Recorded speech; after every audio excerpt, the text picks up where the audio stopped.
Let's give a minute for everybody to get in here. I started up just a little late today.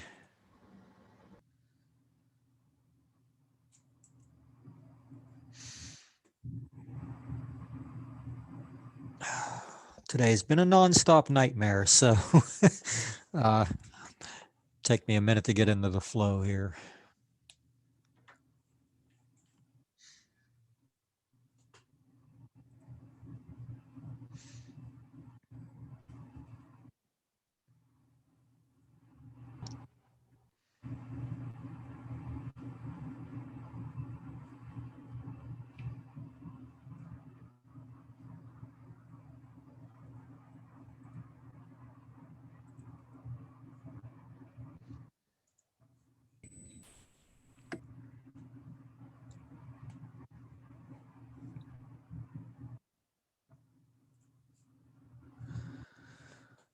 Let's see, we've got, trying to figure out who's missing yet.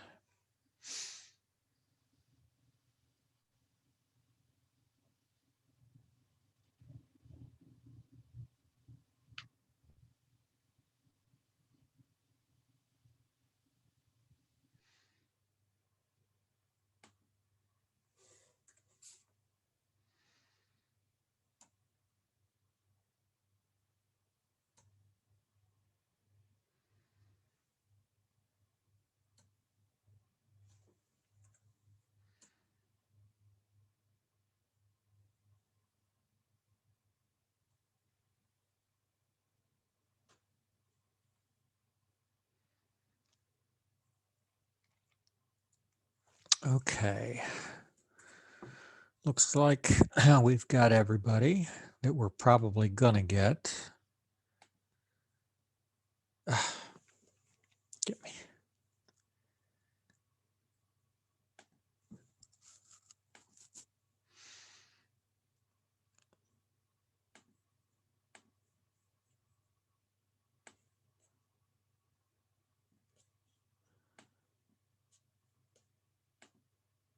All right. It looks like I've got everything up to date here. All right. Oh, hang on a second. Let me get my wits about me. It's been a bit of a whirlwind today. Lots of stuff going on. I did get some good news today. I found out that I don't have an $8,000 judgment against me for a criminal act in 2015. That's good news, right? Somebody with my name does, and it turned up in a title search for a property that I'm selling, and needless to say, shook me up a little bit, but I got verification today that it's not me. It's another Mark Campbell somewhere in Wheeling, of all places, with some kind of a gun felony. I don't know. Who knows? But anyway, it's not me. So that's the one good thing that's happened today. Been a lot of not so good things, but that one was good. Um, so we're going to look, obviously, as we always do, we're going to look over your assignments first. I'll tell you that there were a couple in there that really stand out. Overall, though, I got to tell you, I kind of felt like maybe a few of you just sort of went through the motions and just kind of maybe didn't rise to the challenge as much as you have in previous weeks. But we'll take a look and see what we've got here. Let me share that. All right. So I'm going to start. Zach, for some reason, you're up first. It looks like I might have stuck a space in your name or something, and that puts you at the top of the list. And so let's look at your shadow image first. So a couple of you did something similar to this where we kind of, used a foreground item to cast a very specific shadow on the background. The only thing, there's nothing wrong with that. I like the fact that you have a hard light source here, and which creates a very defined shadow. The only thing, and I'm glad you sent the CR2, the raw file, because it is, to me, it looks a little underexposed, and I'm going to open that up and see. You're probably not seeing it. I probably need to reshare this.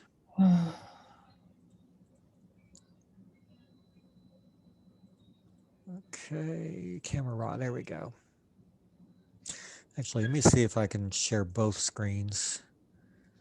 Now you should be seeing the camera raw screen.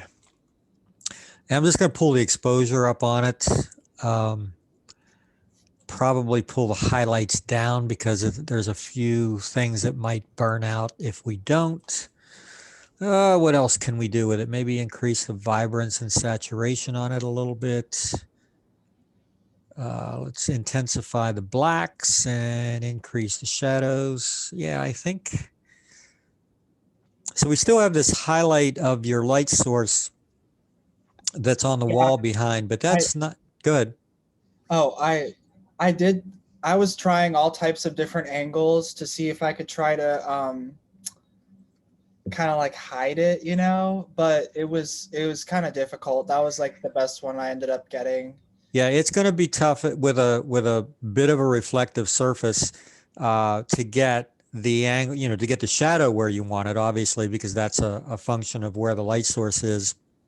And I'm not, you know, it's not a bad thing where it is. It would have probably, you know, probably would have stood out a little more if it had been completely enclosed behind that flower. But I don't think it's a big problem where it is. I do like I said, the fact that it creates a very defined shadow, and actually the shadow gives us a little more information about the item, you know, about the flower or whatever that is. It looks like something from Little Shop of Horrors, actually, uh, but it gives us a little more information about it than even the object itself does. Or between the two, we kind of get, you know, a little bit of information both. But anyway, if you look at the left side, right side here, again, your screens are going to show you something a little different than what I'm seeing, probably, depending on what you're doing class on. But I think you can probably see a big difference in exposure between the two. Yeah.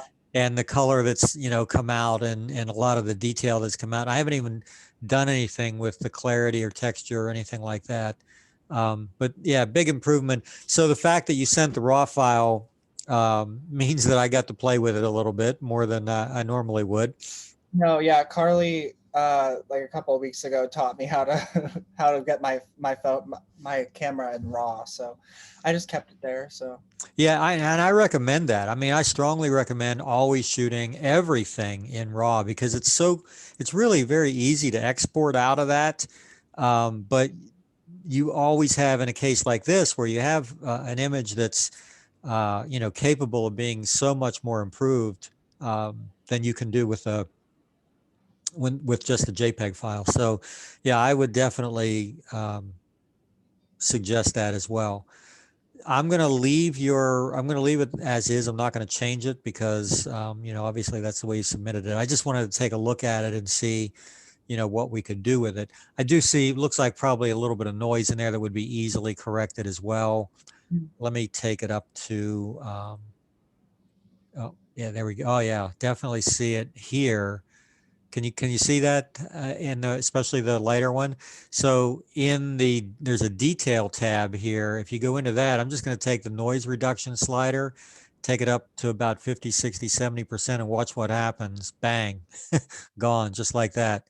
Uh, oh it does soften the image a little bit, so you can compensate with that by sharpening it a little bit.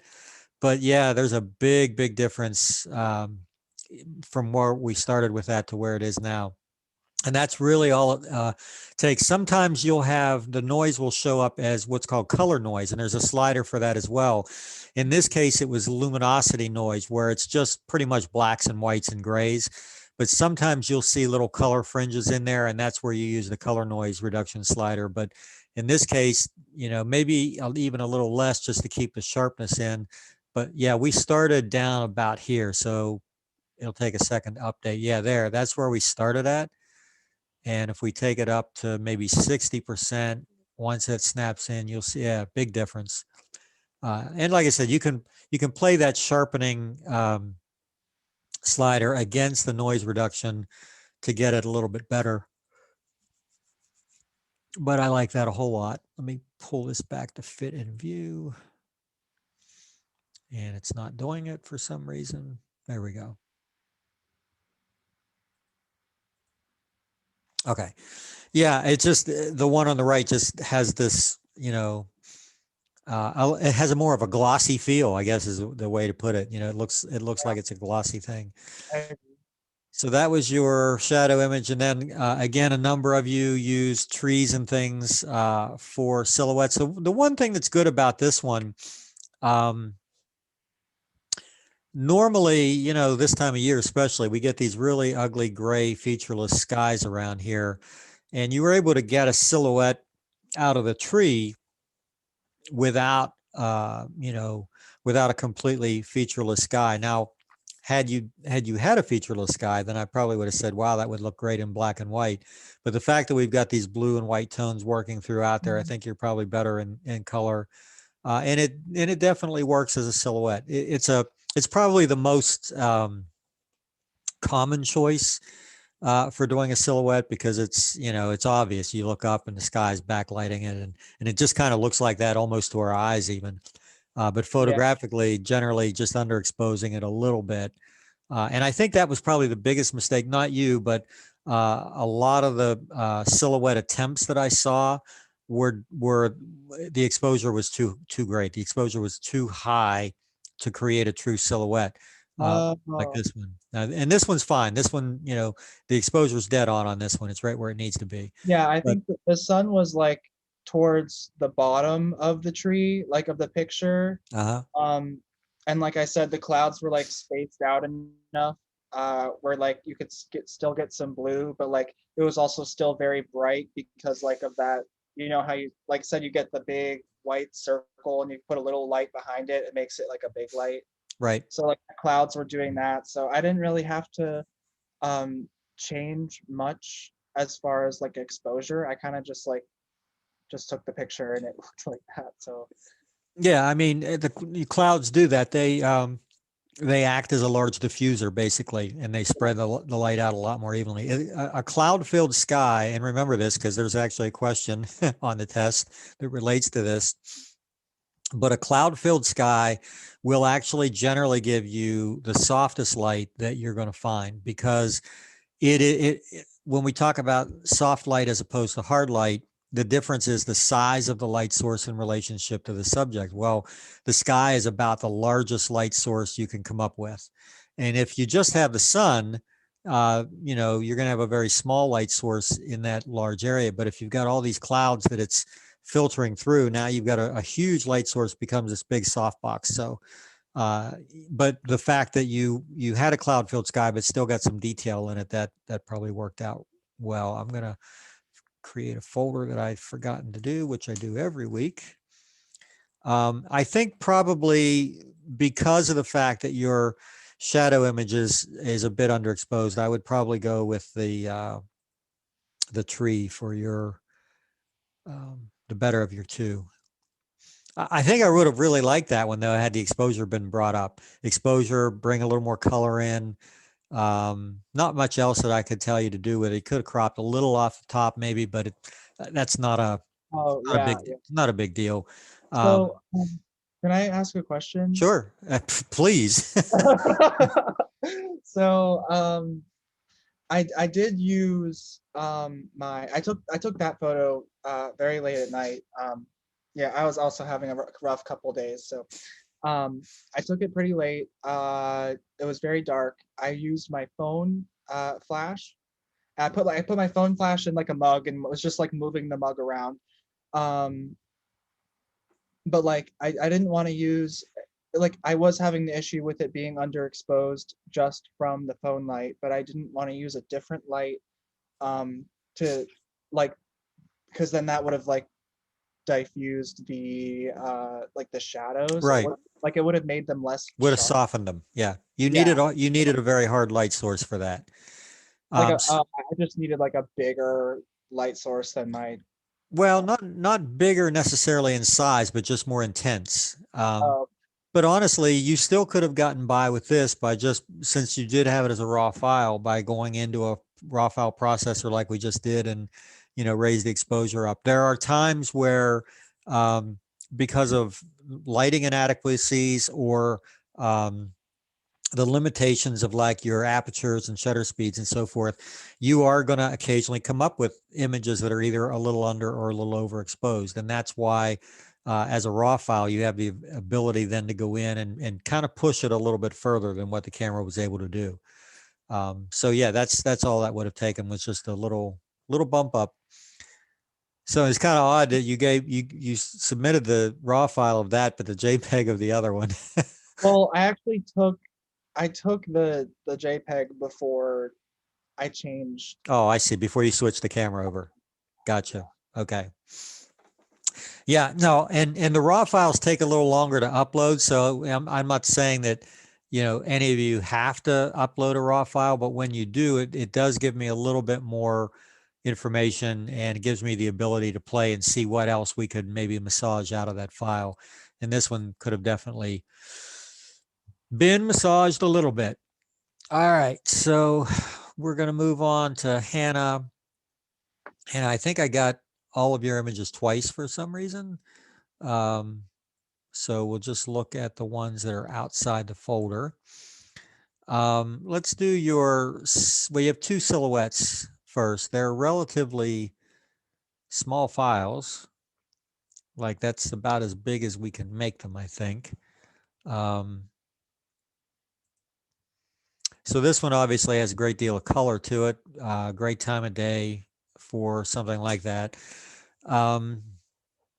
Compositionally, could we have done a little to it? Yeah, I think probably a little more of a slim line out of this, maybe a little less water and maybe a little less sky, and then it does still look a little bit downhill right to left to me, but it's pretty close. Overall, it's a nice impactful image because of the color that's in it.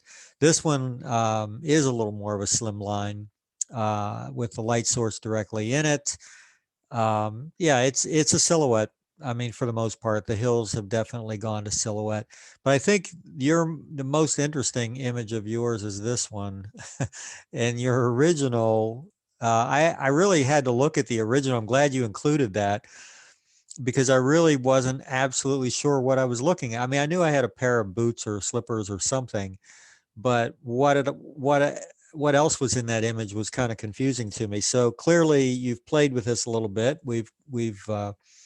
You've added some filtration or some, something along those lines. And it does kind of, normally I'm not a fan of over processing files, but when you have something that is, relatively basic and you need to jazz it up, this kind of, I don't know, for some reason it kind of worked for me. I think the only thing, I don't know, I'm looking at it thinking, man, a little more of a diagonal might have been fun, but there are some things about the way you compose this that, even though they're non-traditional, they do kind of work. We do kind of create, these vertical lines of color. Um, the shadows are on a bit of a diagonal, so we have a little bit there. I think probably the thing that I like the most is the fact that from the original file, you've created something that is way more interesting than your original file was. So Yeah. tell me about what it is that's actually casting the shadows. So it was the sun casting the shadows. I mean, but Um, what's the sun going through? Is it a part of a railing or? it was just behind me, so it wasn't going through anything. Oh, so that's you. The shadow is you? Yeah, the shadow Okay. is me, and I'm standing there. And this was actually for another class that I have, which is like we had to take a picture of a shadow with shoes and then like edit the photo. So that's the second one. So when you shot it, it was more like this. Yeah. Gotcha. Now it makes a little more sense, and I definitely do like it better this way. Again, it kind of goes against a lot of the the normal things that I would teach you to do, but sometimes you can break those rules and get away with it. And I kind of think you did here. I think that I don't know. I just think there's something interesting about this. I can't really point to anything and say, wow, this is amazing. And I can't point to anything that says, wow, this is terrible. You're kind Yeah. of in the middle, but overall it has an interesting appearance to it. And normally, something like this would be a draw, a silhouette like that, or a sunset, I might say is a little more of a draw. But I think the uniqueness of this is probably why I like that better. And then, like I said, seeing the original shot, Yeah. yeah, I think I probably would have kept it this way. If we go vertical, it becomes a little too recognizable. Yeah, I don't know. I think you made some good choices here. So we're going to take that shot. That's going to be your pick for the week. And I don't think there was anything different about the ones in the folder. They just sort of got, Yeah, they were the same ones. yeah, they just got They duplicated. just got sent twice, and I don't know Yep. how that happened, but Well, luckily they were all small enough that it shouldn't have taken too long to get them uploaded. So Yeah. that's good. But yeah, that's an interesting. So tell me about the assignment for the other class. You had to do shoes with a shadow. Is that right? it was a shadow with shoes, and then we had to like, do a process called app stacking and basically edit through different apps Gotcha. for photography. So just multiple apps to Yeah. process the image. Yep. So so I'll tell you that's not something that I am normally a fan of because I think and in this case it does work. But normally I kind of look at it as don't take this the wrong way because I'm not talking about this image, but normally I will say garbage in, garbage out. So if you start with Yeah. something that's not great, throwing a lot of filters at it really isn't going to improve it too much. This is an exception to that rule because your original image it just kind of, is like, it's not, there's nothing about the original image that I go, wow, what a great, shot. But what you came up with from it, I think, is more than the sum of the parts. So even though it's a technique that I'm not necessarily a fan of, I think it worked well in your case. So were these apps, were these like just phone apps that you used? These were apps that I have on my tablet, so On your they're tablet. like different Gotcha. editing apps. Yeah. Okay, no problem. That seems to be, there are probably as many apps out, editing apps out now as there are people on the planet. But and again, I would not always have been a big fan of those, but I've seen a few that I thought were pretty cool and do things that I can't do directly in Photoshop anyway. So not going to knock them, if I don't care how we get to a particular end result. I'm not a purist. I know a lot of photographers who are a purist. They're like, oh, you got to get it right in the camera and you gotta do this and you got to do that. And I'm like, hey, art is art. So how we create the art is up to us. It's the viewer's response that tells us whether we were successful or not. And I kind of like what you came up with. So I think you did okay. All right, let's move on. So Jaden's up next. So we have I think we've seen this elephant before, haven't we? Yeah. Yeah. And so the silhouette and the elephant or the shadow are the same thing. I like your choice here of, and I don't know how intentional it was, but I like the choice of making it look like the shadow is sort of piggybacking onto the elephant itself, like it's directly over it, almost like it's standing on its back. You could have made this shadow go in almost any direction, and it would have been a little more normal, I guess. But there's something about being abnormal sometimes that works. And so, like I said, I like the fact that it looks like, the shadow is on the back. So on this one, I do see a little bit of movement here. Yeah, 1/10 of a second. So Yeah, there was obviously, a little bit. yeah, it looks like you were in some pretty dim lighting situation. What was your light source? I had like a flashlight, but it wasn't very strong. Yeah, that's what I would have guessed based on what I'm seeing. Handheld at it's still pretty good for handheld at a tenth of a second. I look at, so compositionally,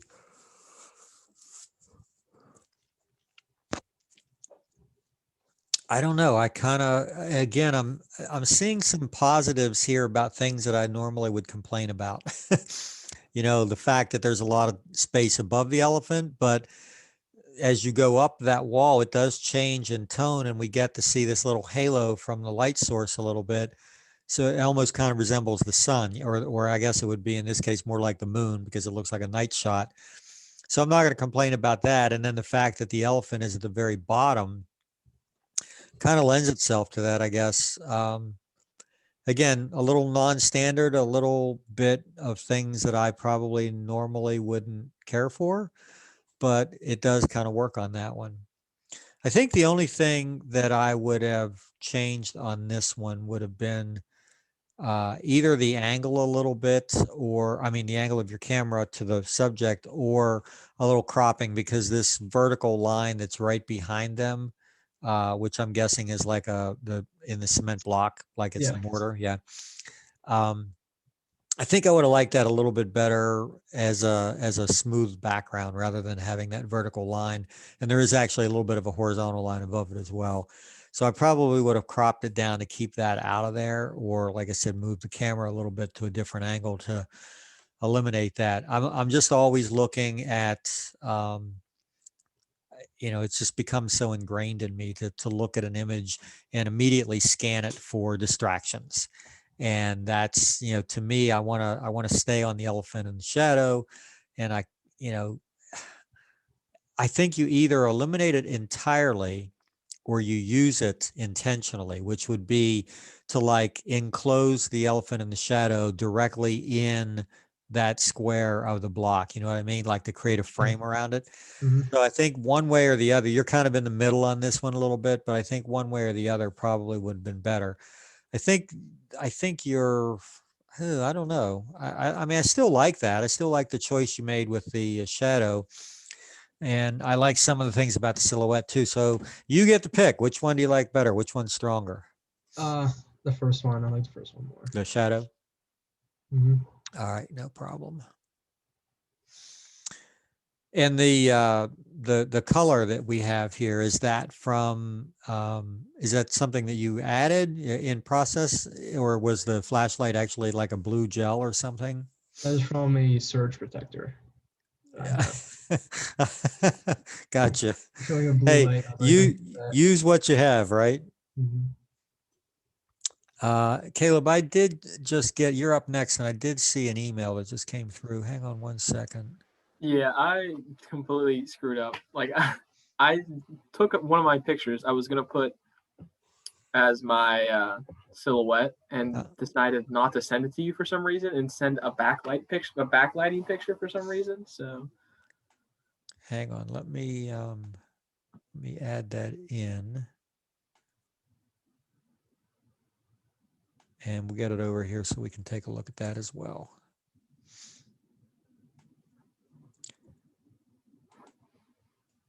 yeah, I was just looking through my pictures for the week, and then I saw the backlighting picture. And I was like, oh, that's pretty cool. And then decided I'm not gonna send it a silhouette. So didn't understand. I don't know why I did that. Just a little fuzzy brain today.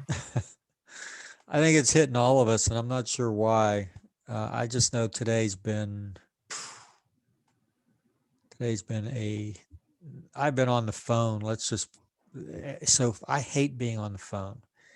Let's see, did we get it in? Oops, I put it in the wrong folder, but it is there. Let's move that into there. Okay. Yeah, I've been on the phone with insurance companies. My van has been declared a total loss, so I've been fighting with them, trying to get that criminal thing lined up, trying to call a bank to get some information on a loan I made in 1997 that I now need verification on. And this bank has 1,000 phone numbers and none of them have people that answer. In fact, if you don't have an account number, which is the first thing you have to put in, you can't even get past the phone system. So yeah, today's been a little frustrating. All right, so now let's get into you. All right. So this was the image that you originally sent, and then this is the one that you just sent. So let me put those, because they're sort of both a bit of a silhouette. I'm going to be honest with you. I like your first one better. I tend to like, I think I probably would have, yeah, I definitely would have cropped that down a little bit. Let me open that and let's take a look at it. But I like the strong shadows that's created by that. Let me stop the share. We'll go in and take a look at that. Yeah, so again, as I look at this, just the way it sits here, I've got a lot of stuff happening at the top that's devoid of detail, a lot of similarities at the bottom. So the first thing I'm going to look at is a possible crop here. Let's pull that in. Might still keep it as I kind of like the fact that it's this symmetrical vertical, but I think there was a little too much wasted space. So let's pull that up. But I like strong shadows. I like shadows that are coming towards the camera. I don't know if that's you or somebody else that you just photographed, but That's Jaden. Oh, that's Jaden. Okay. He's being backlit by a number of different sources, but we still have one very strong light source, which you can see creating that shadow coming out. I like the fact that he's dead center in this. I think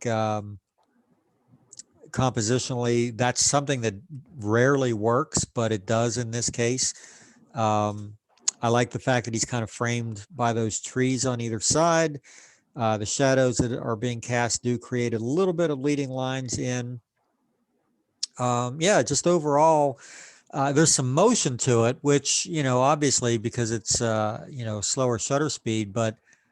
Well, Jaden saw me taking pictures and then he didn't stop. So I just had to get as fast as I could.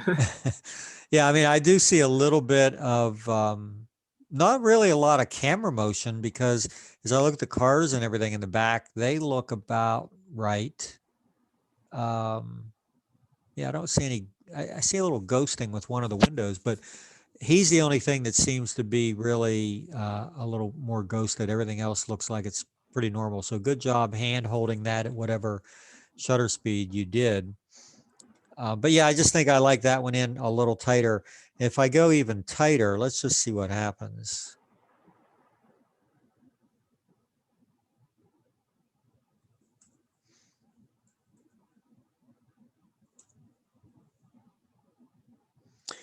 I don't know if I like it that tight. I probably like the original better than this, but the middle one was a little bit better. So let's, I'm going to stop that. Don't save it. And we'll go back to it.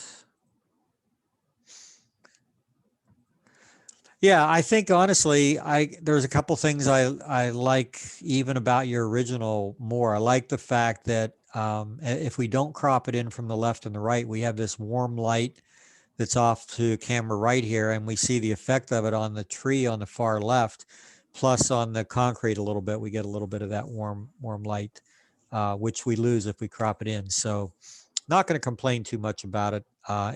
Your subject is a little small in there.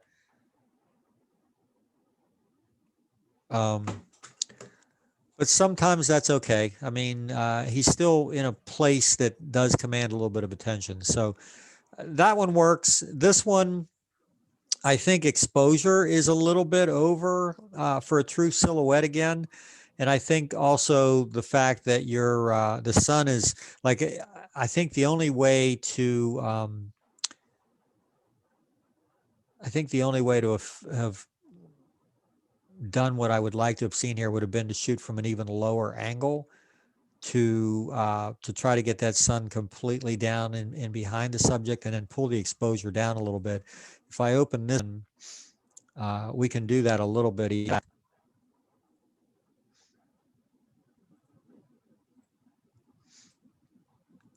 All right, so let's just add a levels adjustment here.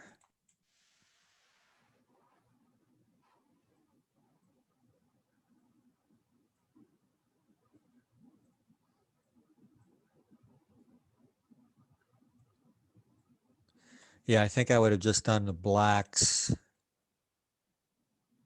Just looking to see where our threshold is. So that's actually kind of cool, where we almost get into a posterization. This one gives us a little more detail throughout, but it looks a little muddy. So I think I'd go back this way. So what I did to create that, and might even leave the highlights up a little bit, is just for the most part, take this black slider and pull it up to the point where things that were midtones now become blacks. And even though that's not a complete true silhouette, if I turn that off, yeah, the original just looks a little bit muddy. That one's a little crisper. It does create a little more of a halo in her head, but as far as a silhouette, if we're looking for an actual silhouette, it does get us a little closer than that. So I think for that reason, I probably like your original shot that you sent me a little better. I like the motion Yeah, in it anyway. I was almost standing in the water for that picture. For the one at the dam? Yeah, I assume that's the dam, right? yeah, it is. It's Oh, Pike yeah. Island. Yeah, I can see. Yeah, if you extrapolate that on down, yeah, I can see that she's a little bit out there on jutting out a little bit. Yeah, I think the color in this one is attractive. I think the shadows of the trees and everything else coming forward, I think I like that a little better. This one, you got to explain to me. I'm not sure what I'm looking at. I just put the shadow cast it as a whistle. So Oh, okay. So I got you. So coach's whistle. So what is it? How did you create the light pattern that's on that background in the first place? That's kind of the V shape that comes in from left to right. I have like this it's like a twisty lamp, and it's a real small bulb. So I put it as close as I could, and it kind of shot out like that. Gotcha. Yeah. So yeah, it has a little more of a narrow beam focus. Gotcha. Okay. So I'm going to give you a lot of credit here for the thought process of what you did. Even though I didn't quite get what it was initially, that I was like, what the shadowed area was, I didn't quite get that. Now that I know what it is, I feel kind of dumb for not getting it, because it is a little more noticeable than I thought it was. But I like the whole idea behind it. Did you do the sketch, or did somebody else do that? Yeah, I literally did that like earlier this morning. Well, it's a pretty interesting sketch. And like I said, I think the idea behind it was good. I like what you did with the light source on it. This is one of those images that I think the more I learn about it, the better I like it. And so I think I like it better than either of the other two, actually, because of just the thought that you put into that. So we'll put that one over there. Yeah, that's good. I like this better. I like it. Your images now better than I did when I first looked at them. Sometimes it takes a little explanation. But yeah, that one's kind of cool. I like what you did with it. All right, let's move on to Brooke.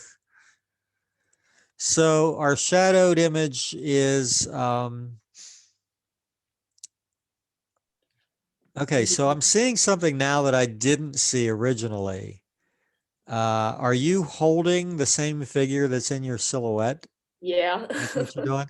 Okay, so same thing as with Caleb. I now like it a little better than I did originally, because at first I was like, come on, really? You're just going to take a picture of your shadow on the wall? But I see that there's a little extra. What is it? Is there anything on the right part of the shadow, or is that just your hair that's off? That's just my hair. It was Just your hair? windy. I wasn't sure if there was something else there or not. So is there any significance or any thought behind why you use that as part of your shadow? I remember I mean I did it in the silhouette. I used it in the silhouette, and I was like, I don't know what to do for the shadow, so I wanted to have it sitting on my shoulder, but it was too windy and it kept knocking it off, so I had to like hold it like this, really awkwardly. But Worked. And like I said, I didn't see it originally. I'm probably, if I were going to make any suggestion at all, again, I like things that are either way off or perfectly straight. And again, I'm looking at this angle of the bricks that's just in between for me. There's a little bit of an angle there, but not enough to really call it a diagonal, and it's not straight up either. I think that would be my biggest criticism. Can't talk today either. And this also, I think maybe this would have benefited from sort of what I think Hannah did to her image, and that would have been to throw some kind of an effect at this, because it is a very basic image. It might have been fun to see what we could come up with. Let's see what we can come up with. Let's just take that image, and I got an idea or two.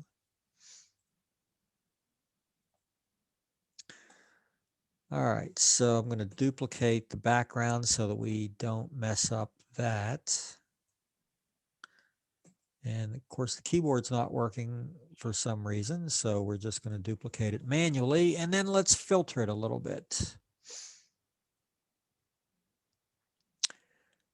I have a couple of choices here, but I think, yeah, let's go into this one. Oh, and when it opens, I may need to reshare this. This is a plugin, and it may be treated as a separate application. So let's see what happens.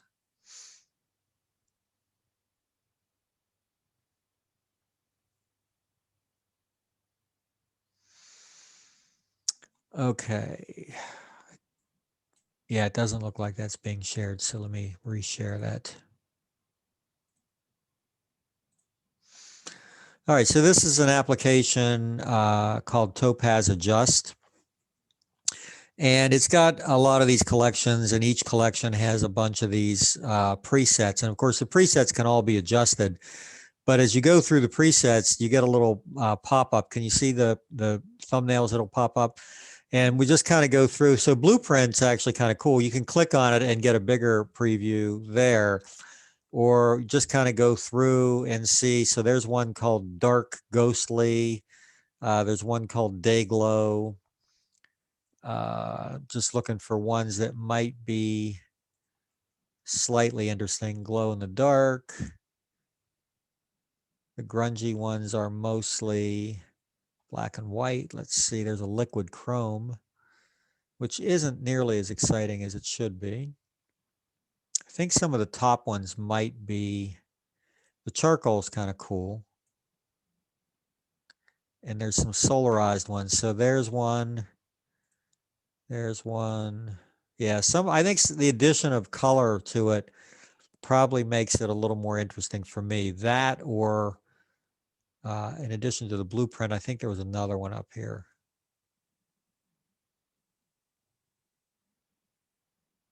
Yeah, it would have either been one of those or Blueprint, just to add a little pizzazz. I kind of like that one. That one's kind of cool because it works on the blue-yellow spectrum.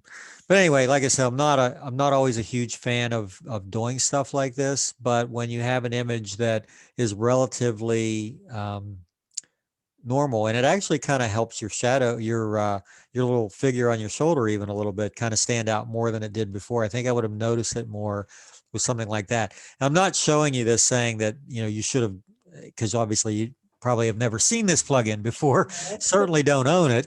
So I'm not saying you should have done this. I'm just looking for, I'm sure there's 1,000 things out there you probably could have found to do something similar. I just wanted to see if it would jazz it up a little bit. And I kind of think it did. A little bit more. All right, let's go back to bridge. So that was your shadow. This was your silhouette. Again, as cool as it is, and I do, um, even though I'm a little freaked out by this, I'm assuming this is your prehistoric Eve I based guess. on the fig leaf. I don't know. I think exposure on this is probably is keeping it from being a little bit of a silhouette. That and the fact that your light source is big enough that it would have been kind of hard to contain, like be completely behind the figure. Mhm. I'm guessing that exposure might have changed that. Let me see. I turned that down, like almost halfway down. It's actually made of really thin plastic and like latex, so there was no way for it to be completely a shadow. There would always be light coming through. Gotcha. I'm just playing with it a little bit here just to see what I come up with. And if I do come up with anything, I'll show you. I'm in Photoshop and you're not seeing it. Did it help? Not really. I mean, it did. It does create a little more darkness in your figure, but still not going to get a complete silhouette out of it. And I think the reason is what you just said. I think it's a little too translucent for that. Let me close this. Try to close this.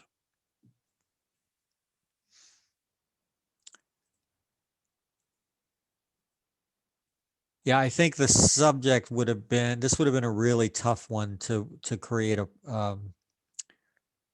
perfect silhouette of, just because of the way it lets light through. This one, I don't know. Well, you did use it for your shadow, so. Mhm. I like the theme more than like the actual pictures. came out. Yeah, so the two that work together. And so that's a good point to make. There are a lot of things you can do photography wise that where this works, and a series of photographs sometimes makes more of a statement than any single photograph does. That's why even like as a portrait photographer, you know, we always sold albums, or we sold frames with multiple images in them, or something that would create a series. Sometimes maybe, you know, 5 very similar images where, you know, maybe a child just had a different expression in each one or something. And that tells a whole different story than any one of those single images would.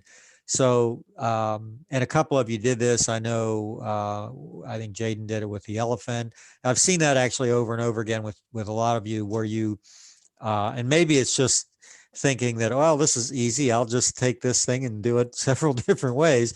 But it kind of works if you do create a little series sometimes and carry that theme through.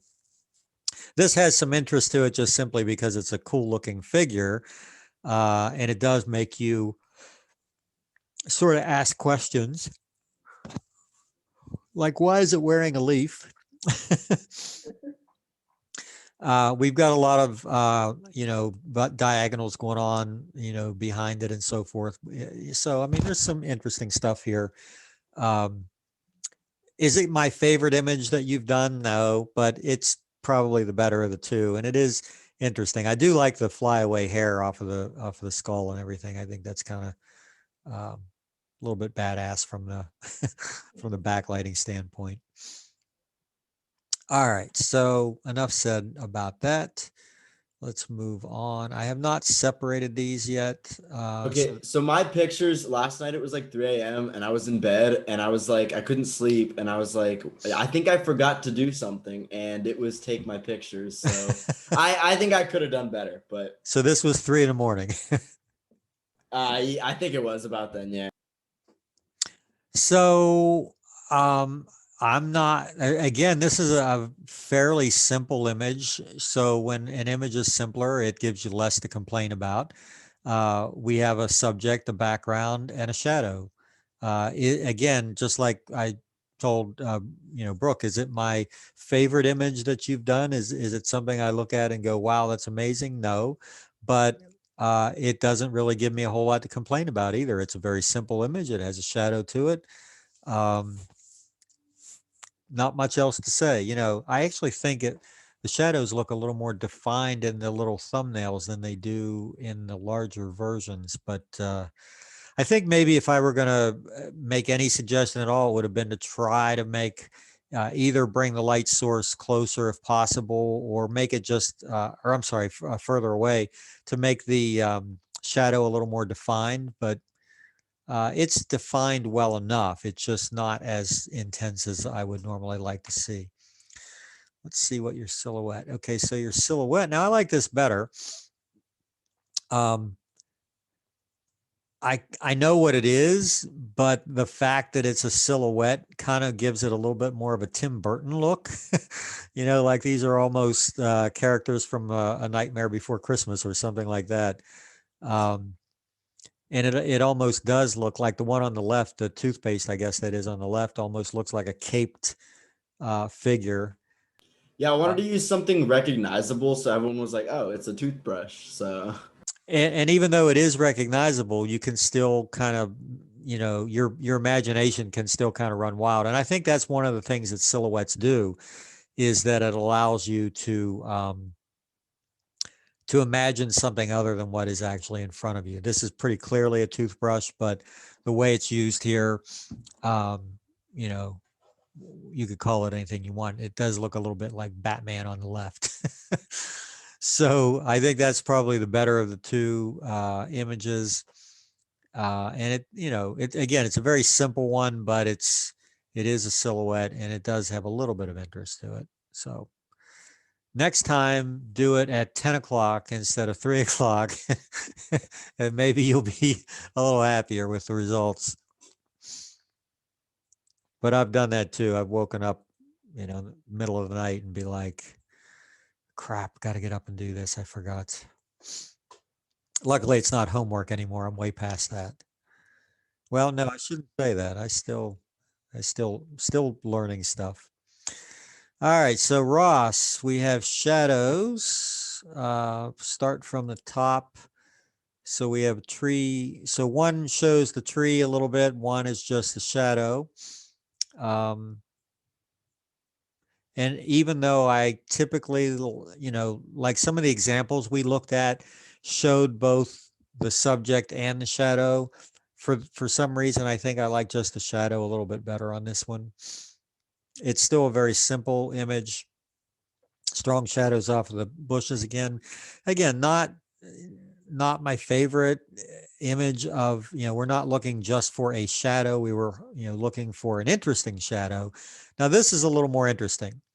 Because again, we have this interplay of geometry going on. We've got the vertical lines of the fence being created by, or being contrasted by the diagonal lines of the shadow. It's a very sharp-edged shadow because it's sunlight, which is a hard light source. So I think a lot of stuff kind of goes into this that I like way better than the others. I kind of also like the way that the shadow kind of creates or completes a geometric shape with the railing itself, which is kind of interesting. Not really anything I can look at here and say I would have done a lot differently, other than maybe take that, maybe, I don't know. I would say maybe take the railing out that's on the right, because it doesn't, we're not seeing any shadow off of that, but it does create a little bit of a backstop for us for getting out of the image. So I don't know.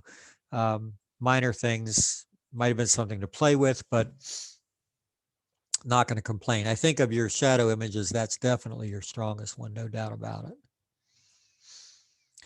And your silhouette was a single one.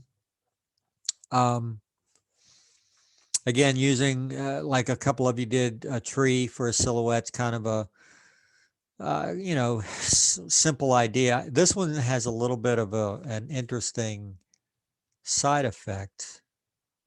Yeah, so your f-stop on this is f25, like it's really stopped down because your ISO is so high. But what that does is it creates these little star shapes out of the points of light of the sun that's coming through. So that kind of gives a little bit of interest, more so than I think it would have had otherwise. But overall, I still think your shadowed image of the fence, or of the railing rather, is your best one. Let's see if we can get back to that and get rid of the spinning beach ball of death. Probably should have restarted this thing before class. Yeah, that one's definitely your better image. All right, good job. Let's move on. Samantha. So shadows. My only knock here is, and I know that you may have had an issue getting that shadow to record with an exposure that was a little darker, but we are kind of losing a good bit of detail in, is that an elephant? Yes. Okay, so seems to be our theme this week is elephants. We have had 2 of them. Yeah, I couldn't adjust this because it's a JPEG, but I'm guessing that, I don't know, if you had dropped the exposure a little bit, it probably would have been a better exposure for the elephant, but it might have lost the shadow. I'm not sure. But that's probably the first thing I looked at is like, wow, it's that elephant's front of that elephant is very bright. This is not an elephant. This looks like a llama. Yes. So we have our original color version and we've got the black and white. Let's look at them both here. Which one do you like better? I think the black one is more dramatic. Yeah, and I'm surprised to hear myself say that, but I think I agree. I think it helps the silhouette feel a little more. I think so. I don't know what the source of the light is behind it, but I think I might have played with not letting those string lights show in the image. I think the silhouette, I don't know, it's a little bit of a distraction coming down in there. And I don't think it's those lights are what's actually creating the silhouette, correct? Yeah, there's a desk lamp behind. Yeah. The Yeah, I think it just gives us a little bit of a distraction coming down in. I might have pulled those out, but I agree. I think I like your black and white better. And I think I like it better than your shadow as well. So overall, that is your top file. So a lot of you did, I liked what you did. You realized that in order to create a shadow that has a little more impact, that the light source needed to be lower than your subject. It's not something we talked about. It's not something I told you about last week, but you all seem to have figured it out on your own, that if you want that shadow to be pronounced and stand out a little bit, that you have to move the light source down and cast that up. So good job on that. A couple of you did that. I have a question. Uh-huh. So,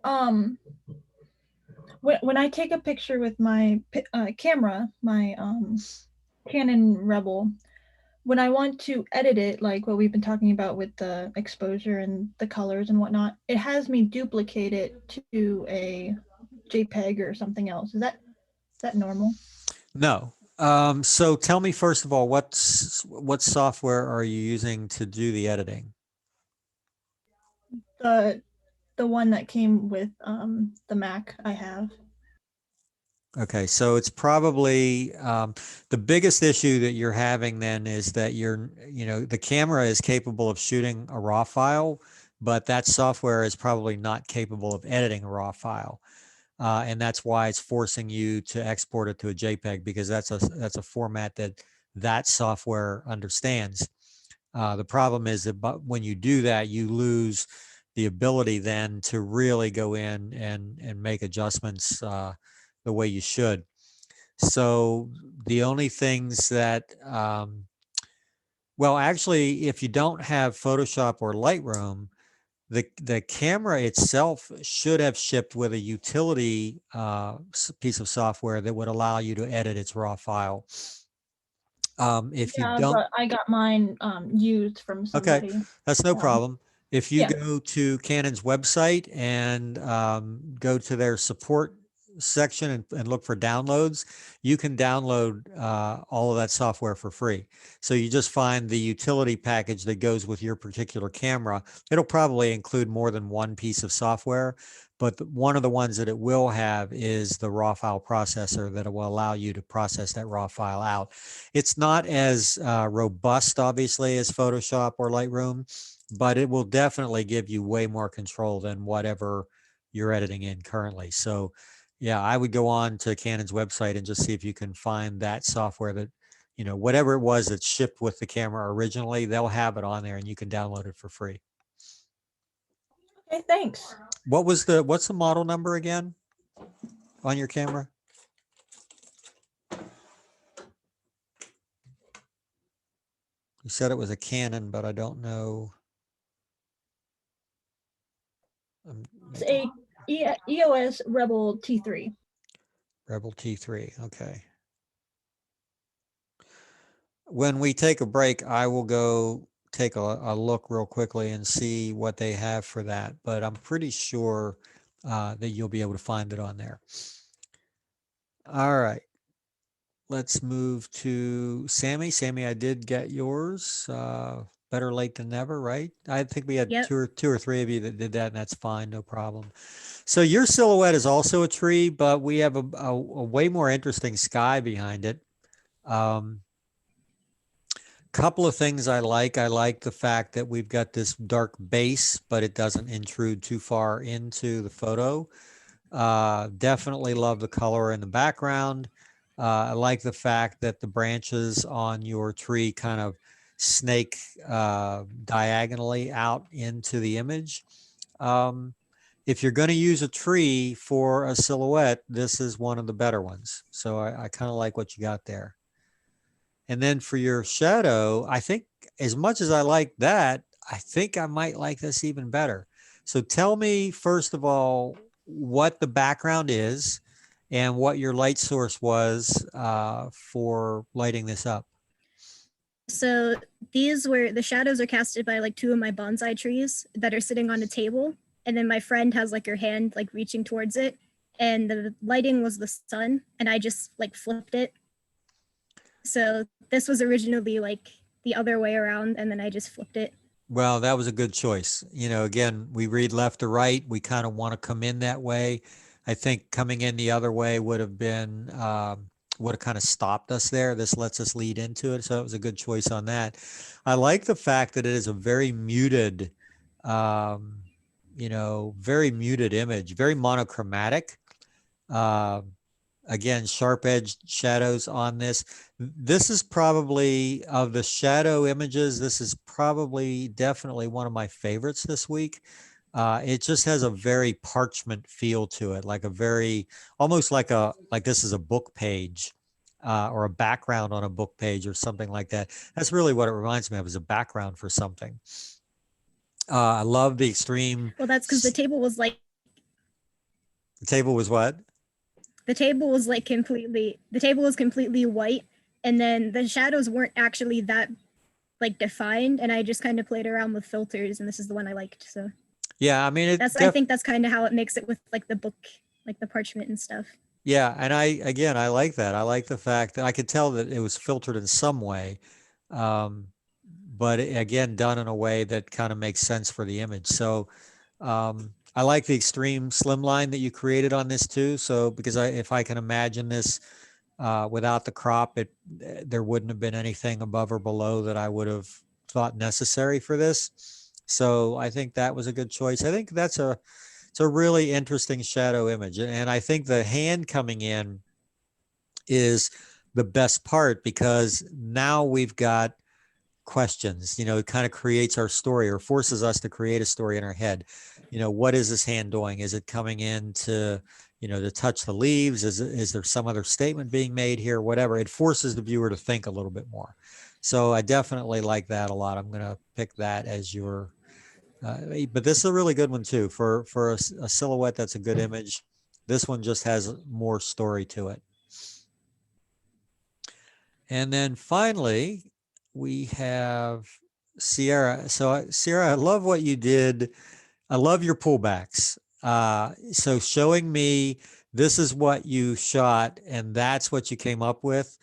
I would have loved this even if I didn't see the pullback, but seeing the pullback just makes it that much better. Like I think that's extremely creative. Um, I don't know if any of you watch when it's on. It's not on right now, but America's Got Talent. It seems like every season there is this a group of performance artists who use backlight silhouettes and shadows to kind of tell stories, and that's exactly what this reminds me of. I'm sure that, well, I'm not sure, but I assume that the page in the book that you're using probably has some significance or ties into the image as well. It certainly should. But overall, I just think what you ended up with here, the image is very simple, very powerful, but I think the pullback is really cool to show what it was that you did. What I don't see in the pullback is the light source. What is the light source? I used a flashlight that I just held over the little piece of paper. I think this one is really, really cool. Yeah, and so the figure in the first place, did you create that figure? Yeah, I printed it out and then had to cut it out with just a little X-Acto knife. Wow. Well, that's a lot of work for a shadowed image, but it works like that. Both of yours, I think, are definitely head of the class this week. Again, I think the only thing, if I'm going to make any, and I don't know for sure, I'm going to open this image and try something. Actually, I only wanted to open one. All right, let me go into Photoshop and take that.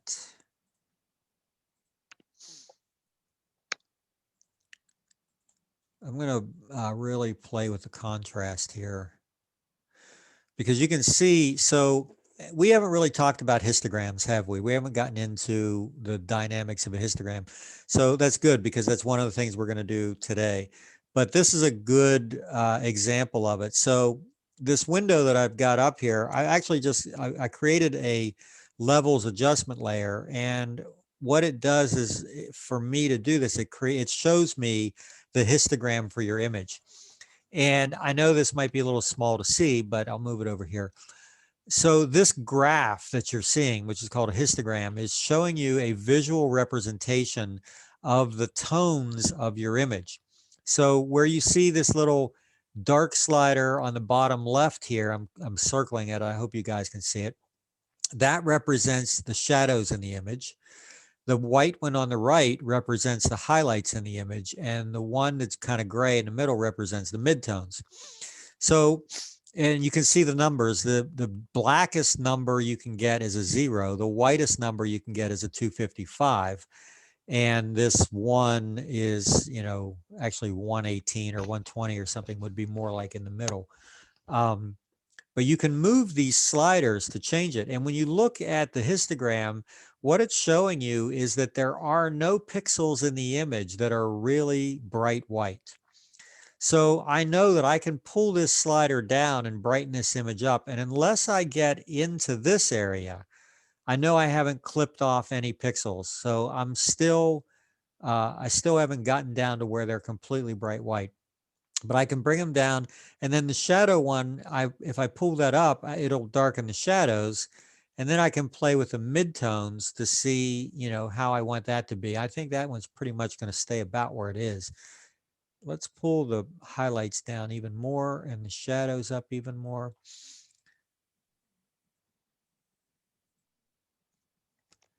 To be honest, I don't like that as well as I thought I would. So let's see what happens if we just increase a little bit. Yeah, definitely like that. The shadows are stronger. you know, you can say that the negative is that you can't read any of the words through it when you do this, but I think it makes the shadow a little more pronounced than it is in the original one. But that is my only constructive criticism about that image at all. I just think that it has such a great story to it. And like I said, I love seeing the pullback. So now that we've seen that, let's look at this one. So again, the pullback back is really kind of awesome. And when I looked at this, I tried not to look at the finished image first. I wanted to just see what your pullback was and envision what it was going to look like. And I didn't come anywhere close to that. That's awesome. That is absolutely perfect exposure for creating the silhouette. It creates this awesome color behind. And again, looking at the pullback, you wouldn't imagine that you could even get that out of what you have in front of you, but you did. And if I'm going to make again any even very, very slight criticism, it's that your shadow, or I'm sorry, your silhouette is not perfectly tack sharp. It's not, the focus might be a little bit off, or the lens may not be capable of rendering it as sharply as it should. But I do see a little softness in the edge of your shadow. But other than that, oh, and that's our Yoda has made another appearance, right? Baby Yoda, I see, is our light source back there.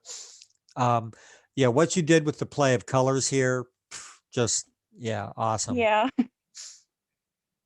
I honestly, I'm going to struggle here to pick because I think these are both powerful.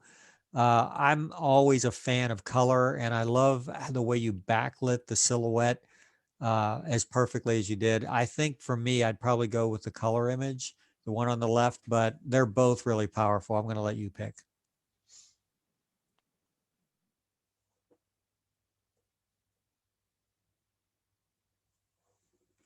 Uh-oh, did we lose you?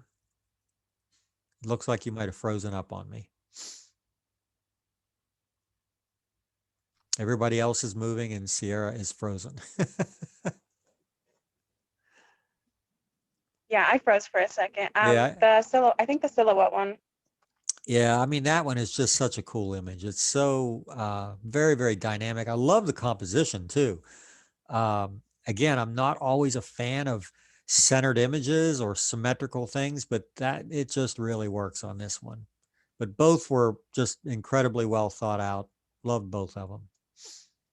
All right, so let's put that one in. All right, we should have, what do we have? 1, 2, 3, 4, 5, 6, 7, 8, 9, 10. Should be 10 images here. Yes, we have 10 images. All right, let's get these where I can see you all.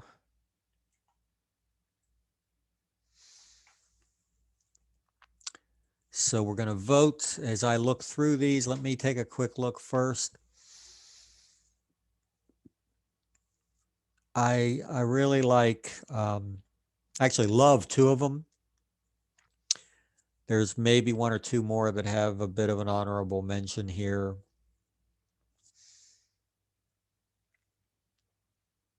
Let's see. Let me go back through just real quickly.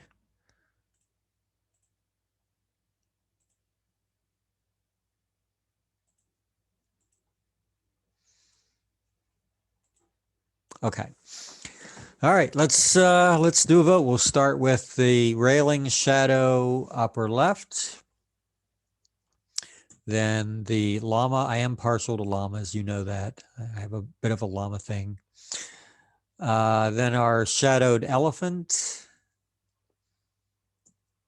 silhouetted tree, Tim Burton toothbrush. That's my title for that image. Coach's whistle. Backlit, what are we going to call this? Native chick? Dead native chick? I don't know. Then our silhouette. Yeah, I think that was going to be a pretty obvious one, right? Our flypaper background. And shadows with shoes.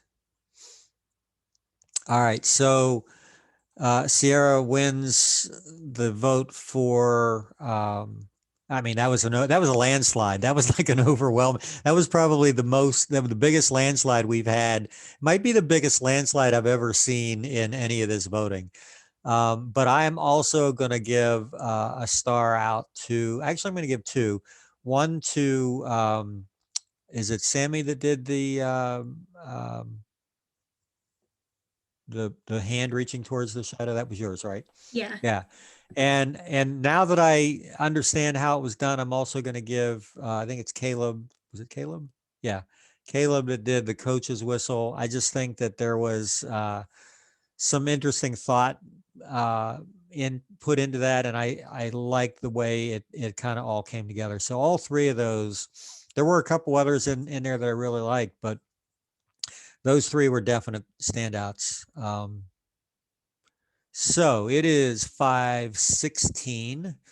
Let us take about 15 minutes. So 5:30, at this point, maybe 5:32. We'll come back and do the second half of the class. Let me stop sharing this and we'll see you guys in about 15.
So I did not have my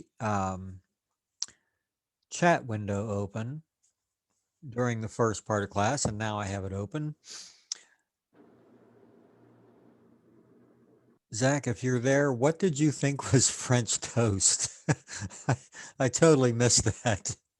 He may not be there yet. It was I think Hannah's picture of the boots with the filter on it.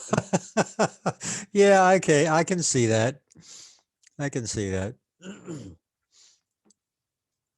And which one, Hannah, did you say you really liked the lighting in? Oh, she might not be there. She was commenting on the one that won the whole thing. Okay, yeah, the silhouette. Yeah, the lighting on Yeah, it was it was great. beautiful. I'm pretty sure. Yeah, it was just it was one of those pictures that, so I don't get these a lot, but I mean from students, but every once in a while I get an image and I'm like, wow, I wish I had taken that. Like I really liked it that well. I hate Okay. that I immediately recognized the book, what the book was from the page. I was like, I saw keywords. I'm like, that's the Percy Jackson books. It's one of them. I can't tell you which one, but I know exactly which series it is. There's nothing wrong with that. I mean, that's it's actually a good thing, I think, to recognize that. I didn't obviously I didn't read the book, so I didn't recognize it, but it just looked very appropriate for the image. Hey, by the way, who was it that was looking for software for their camera? Sam. Sam, Me. okay. It is, this is, I just put a link in the chat box. That is a direct link to the download page for that camera. And there's a whole list of software on this page. It's the very first one at the top of the list that you're looking for. That will allow you to edit your raw files. And it's, you know, like I said, it's not as robust as Photoshop, but since it's designed specifically for your camera, you may have, you know, a better time, an easier time with it for one thing, but it'll definitely do the trick.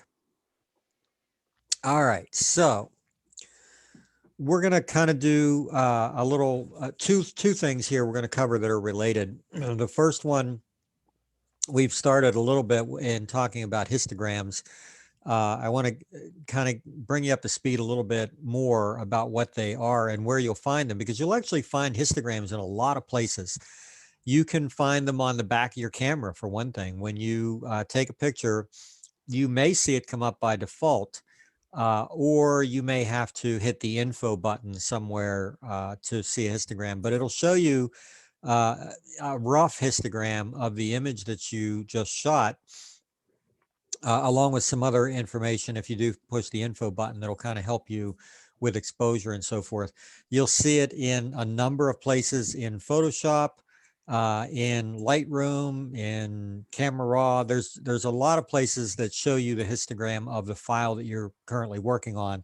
And like I said, it gives you a lot of information as far as whether you're under or overexposed or whatever. So we're going to look sort of at the anatomy of what that is and how to read a histogram, and what information it does tell you. I think my dog wants up here. All right, so let me share that screen.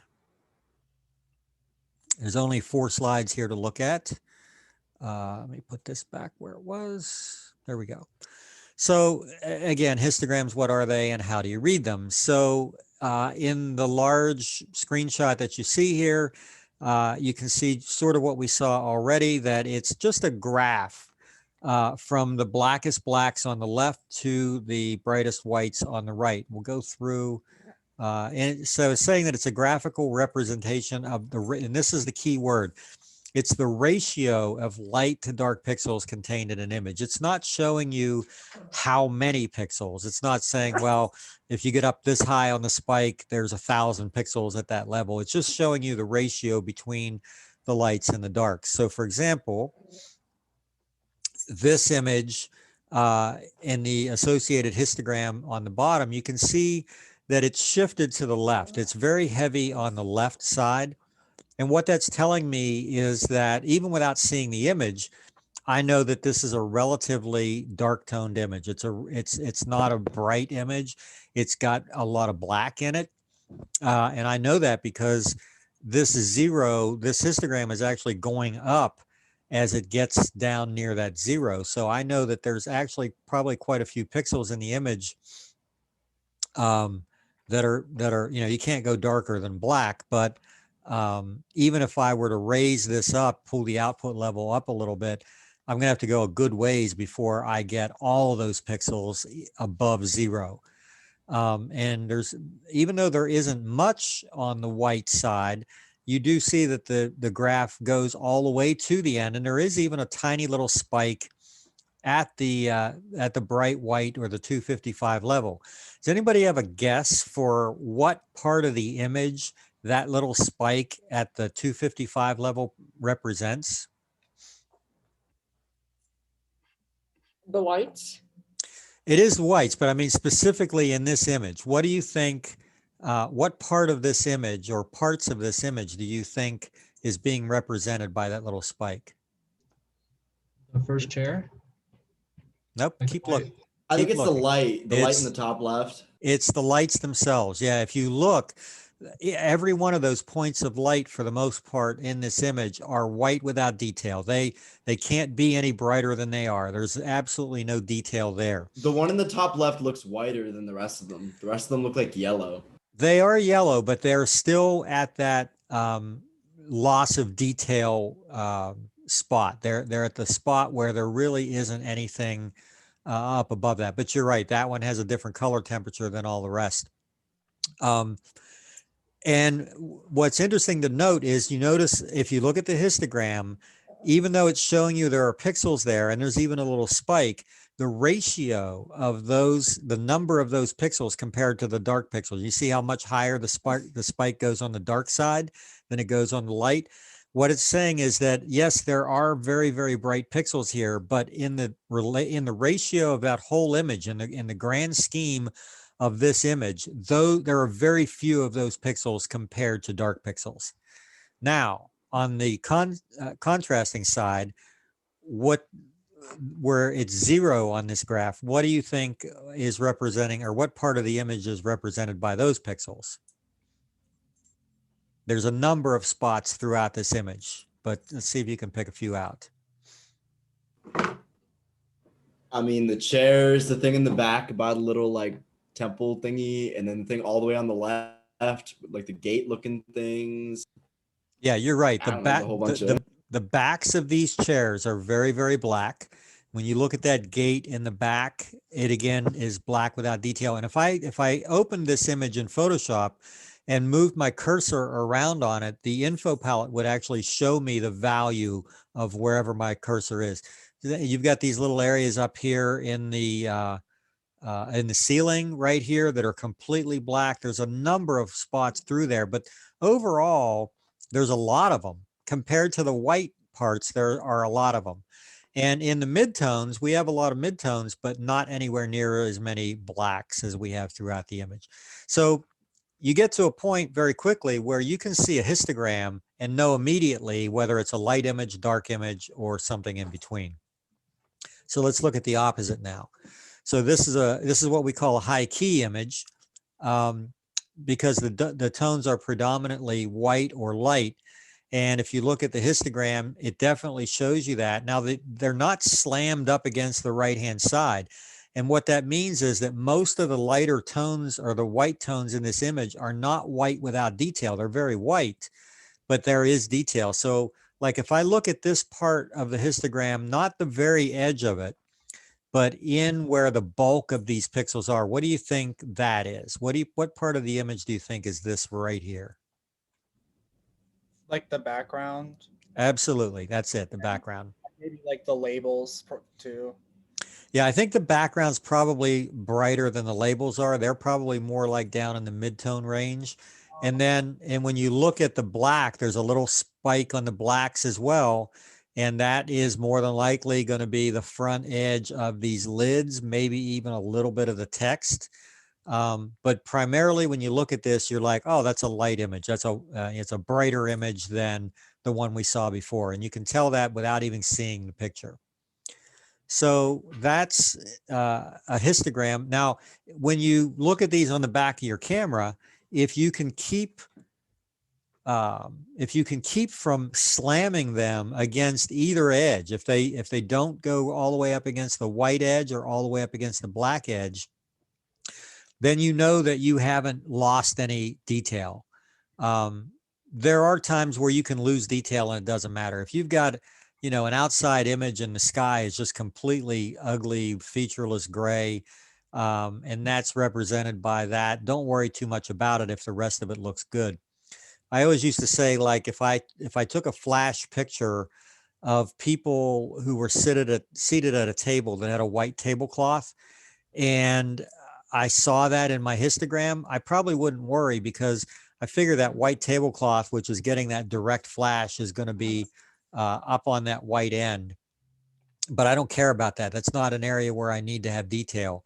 The faces are where I need to have detail. So the histogram basically is just a way for you to, number one, double check exposure to make sure that you're within an acceptable range that's printable or that's viewable with detail. But it also just kind of lets you know what kind of an image you're looking at.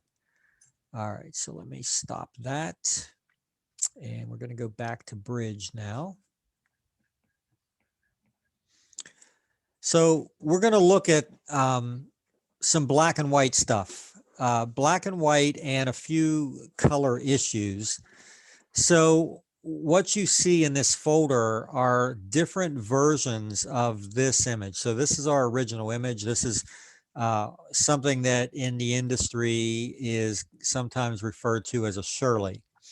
And it's an old term. It goes way back to Color Labs back in the 50s and 60s, mostly 60s, that used a target image that had a lot of different color in it. It had skin tones and so forth. And the person that they used in that first target image was actually a relative of one of the lab employees, and her name was Shirley.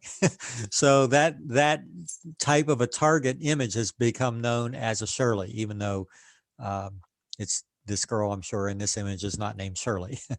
But we have a lot of different things. We have skin tone, we have a lot of color patches, we have contrast, we have blacks, whites, all sorts of things that we can use to evaluate color as we go through. And so what I've done in here is I've converted this image to black and white in 7 different ways.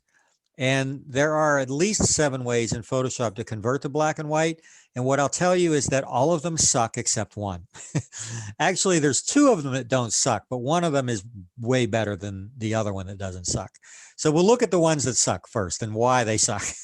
I'm going to stop using that word now. All right, so let me get back to the editing view here. I've actually named these.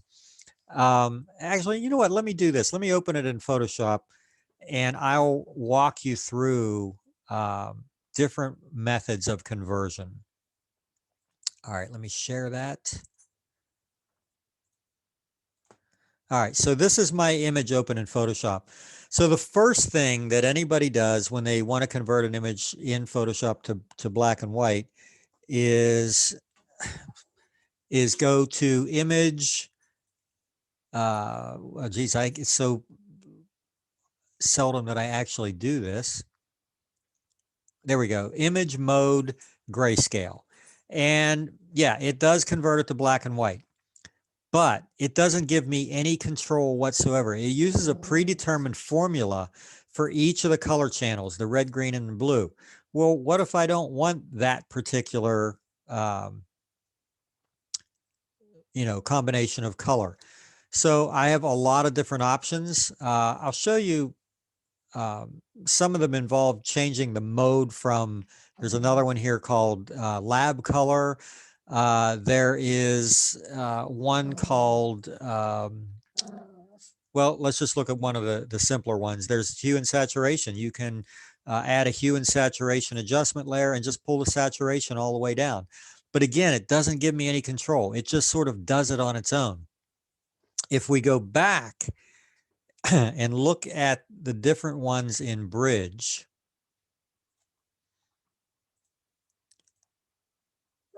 let's go through these and kind of look at them one at a time. So this, and the name will appear below. This one is the convert to grayscale.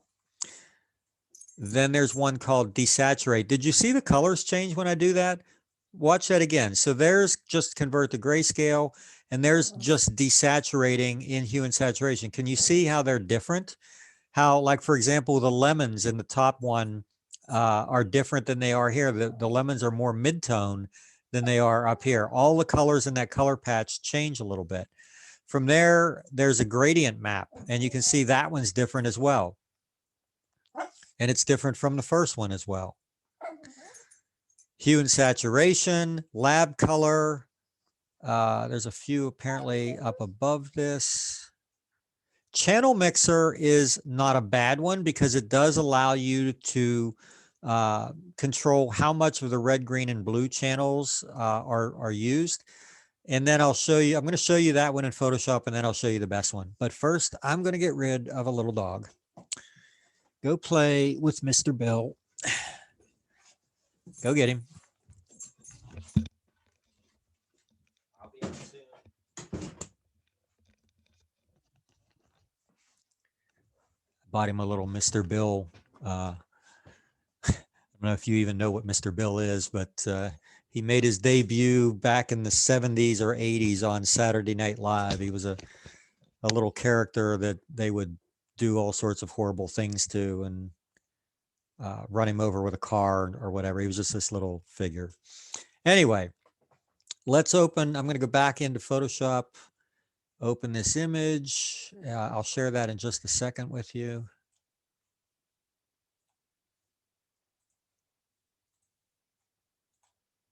Okay. So one of the options, it's an adjustment layer, is called Channel Mixer, and I'll bring that up, and you can see this is the slider here on, or the sliders on the left.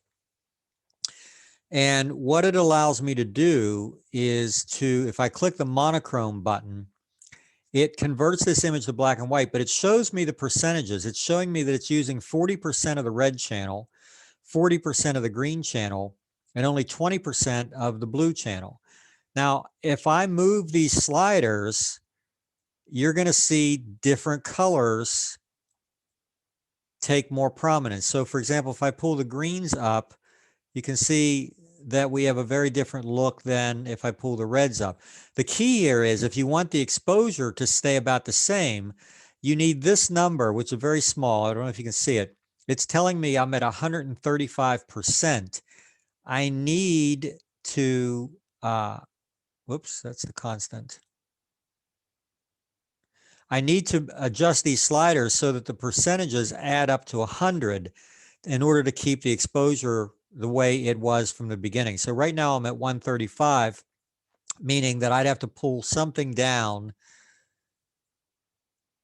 there. I'm at about 100 there. So the exposure is about the same, but I can, if I do that with different combinations, I'm going to get the same brightness level, but I'm going to get very different colors.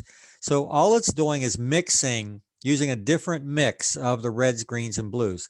So you can see here, I'm using 110% of the red channel, but -3, actually, let's go to -5, -5 on the green and blue. So I'm still at 100%, but way, way more influence on the red channel. And you can see this image in the upper left, how that has changed it. And the skin tones are almost luminescent because skin is much more in the red channel than the green or blue.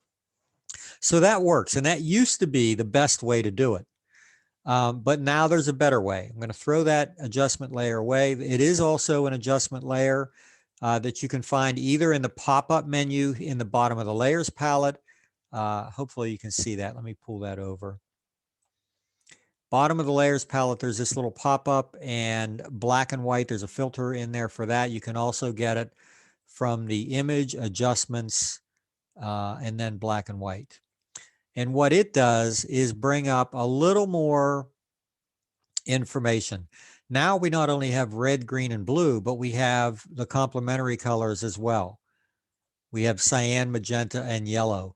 And the cool thing is that as I adjust these, it automatically keeps the exposure the same. So all I'm doing is playing with the color and deciding what colors I want to add or what colors I want to keep, or what tones, I guess I should say, I want them to have. But I don't have to worry about keeping this consistent as far as exposure. So this one works really well. If you had, for example, a shot with a lot of grass and trees, you could decide whether you wanted those grass and trees to be very prominent, or if you wanted to really back off on them and make them a lot darker. Let's actually, let's go and pull one of your images up. Let's see if I can find one in Bridge. I'm not going to share that just yet because, oh wait, we actually might have a better way of doing this. Yeah.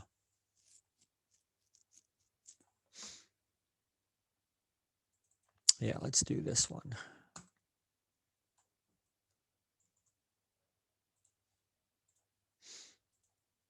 Okay, so sharing this image, this is a very, very early digital image where I learned a lesson about how things look visually to the eye as opposed to how they record with a digital camera. And I specifically remember saying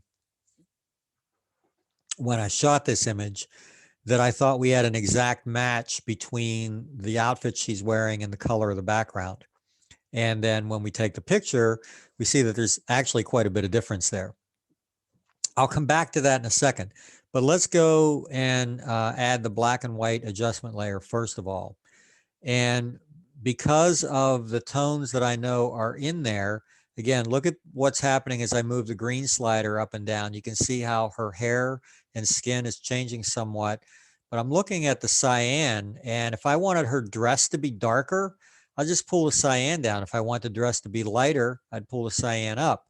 Again, it's affecting her eyes a little bit as well, so you have to be careful of stuff like that. And then blues is, even though it does affect the dress, it affects the background a little bit more because that's more in the blue range than it was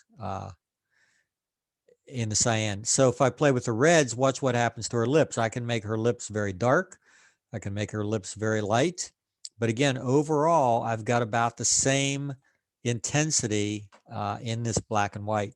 So that, for me, is currently the best way to convert an image to black and white, because you have a lot more control over that than you do any other method. Let's get rid of that. And then while we're in here, I'm going to make an adjustment on this. Again, this is a little bit of a sidetrack, but when I look at an image like this and I'm like, oh crap, the background is not as great a match as I thought it was, I have a couple of options. I could open the hue and saturation and target those blues and magentas and just see if I can make an adjustment. And I can to some extent, but it's just not targeting it quite enough. Let's try the blues. That gets me a little more in the ballpark, but it's still not targeting just those colors. So I'm probably not going to do it that way. But there is a way that's fairly simple. And for those of you that have or are using Photoshop, this is a fun way to change color. It's an easy way to change color. I'm just going to put a blank layer. I'm going to create a blank layer above my background. And I'm going to change, I'll move this over so you can see, I'm going to change the blending mode, which is in this little drop down menu here. It normally says normal. I'm going to change it from normal to color. And let me show you the difference first of all. If I leave it in normal mode and I take a paintbrush, and when you have a paintbrush, you can sample a color in the image. It'll sample whatever the crosshair is on. If you just hold down the Option key or the Alt key, see if I hit that key, this brush becomes a little eyedropper, and it's telling me when I click there, it's going to set my foreground color to that color. You can see the foreground and background colors right now are gray and black. But if I hold down the Option key or the Alt key and I click, now you see my foreground color is the color of that dress. Now, if this layer is in normal mode and I just take a paintbrush, you can see that it's changing it to that color, but it's also obliterating all the detail. And that's definitely not what I want. Let's get rid of that. But if I change the blending mode of that layer to color, and now I paint, you notice that it maintains all of that detail and all of that texture that's in the background, and all it does is change the color. Now I've gone into her hair a little bit, which isn't necessarily a bad thing, but I can easily get rid of that if I wanted to by putting a layer mask on and painting those areas over again with black. So I want to see the effect. There's the before and after. So all I did was paint in color mode over that. Now you can leave there's an alternate way of doing this. I'll tell you why I don't use it. I can leave this layer, this new layer that I've created, I can leave it in normal mode, and I can change the blending mode of my paintbrush to color. And if I'm going to do, whoops, it didn't work.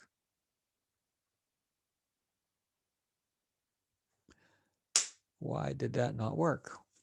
Something has changed. Well, I haven't done this using the brush technique in a very long time, and it appears that they have changed something. It used to work the same way as this one being in color mode. The problem was that if your brush was at less than 100%, it would build up differently in different areas of the image. So I'm not sure why that's changed. Doesn't matter. I wouldn't ever use that anyway. I would always change the layer to color and then go from there. Can Go ahead. Okay. Go ahead. Question? So, yeah, I noticed that she only had freckles on one side of her face. Was Yep. that like her, or was that like an editing thing, or? Yeah, let me Like, get back to that for a second. Like,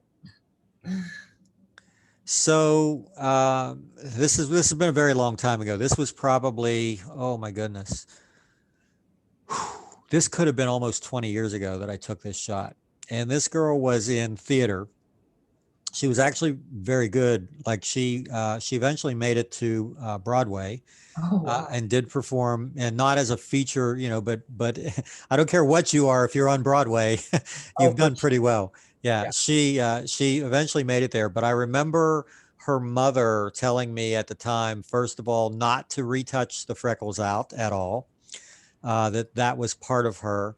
And that, yes, they were on only one side of her face. So she had a very unusual marking, which, whether that helped or hindered her, I don't know, in her career as she went on, but I'd never seen anything like that before. Still have never seen anything quite like it.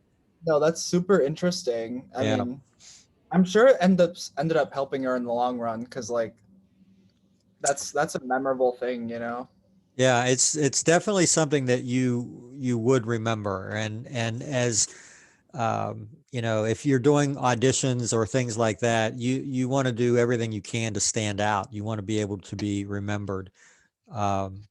So I think I've told you before, my girlfriend works as an actress, or did until COVID. They haven't really done a whole lot since COVID. She was in Buffalo doing a film last February that literally they wrapped up production about 3 days before the entire industry was shut down. And they are doing a little bit of work now. Netflix in particular is shooting again, but the safety protocols on set are very, they make it very difficult right now to work. There's not a lot of background actors being used because there are no big scenes with a lot of people, that kind of thing. They're finding more and more ways around that and shooting smaller productions and so forth. So it's been kind of interesting. But yeah, you want to go in, you want to, whether it's your personality or something about you physically, you hope it's your talent. But sometimes it can be something a little more nondescript than that. One of the auditions that she had a couple of years ago was actually, have we talked about this before? Has anybody seen Wonder Woman 1984 yet?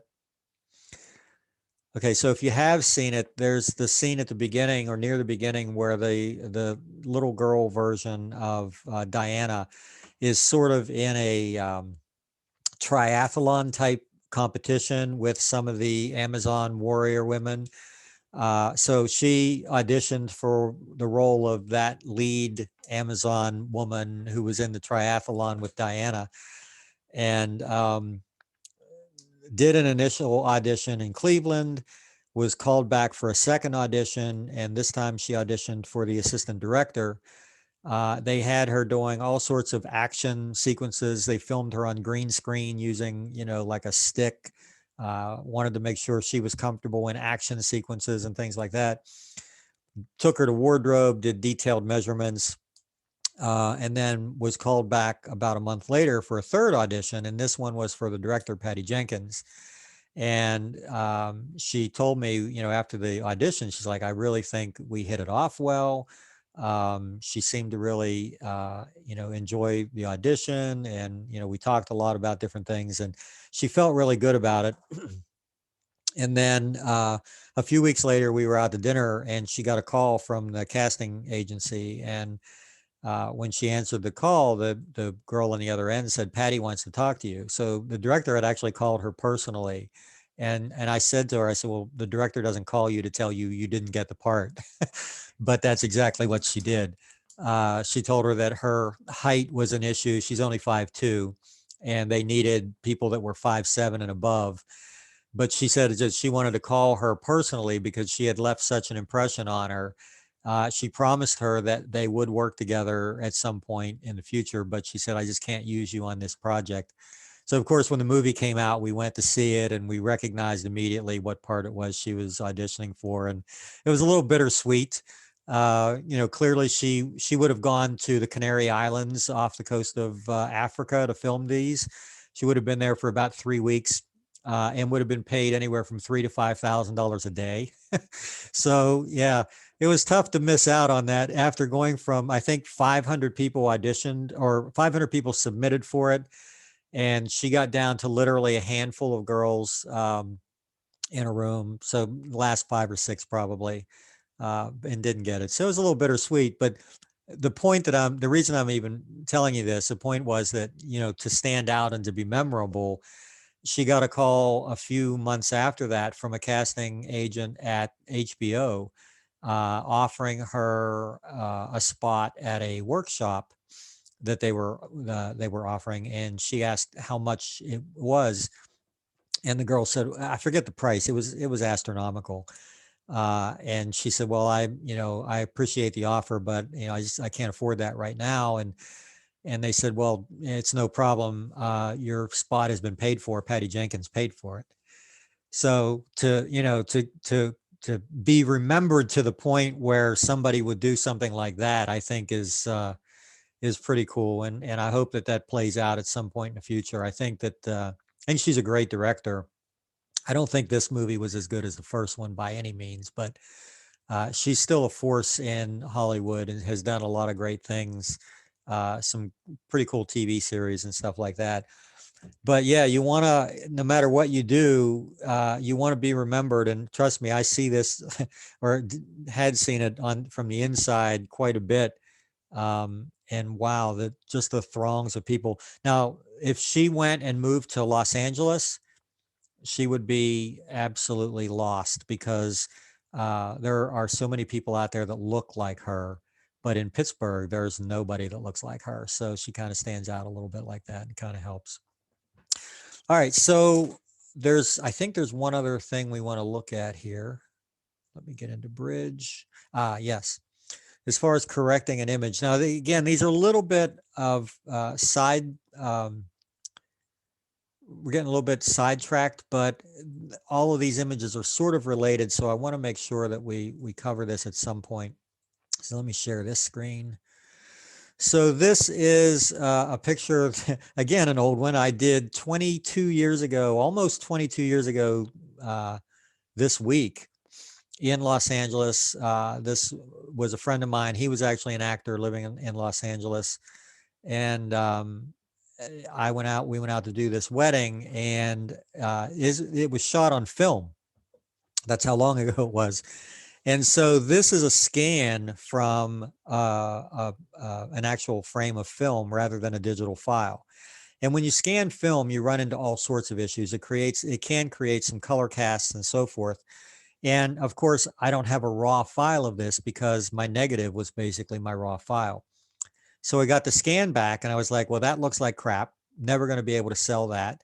How do I fix this? And so I found a technique that worked. And I'm going to create a levels adjustment layer.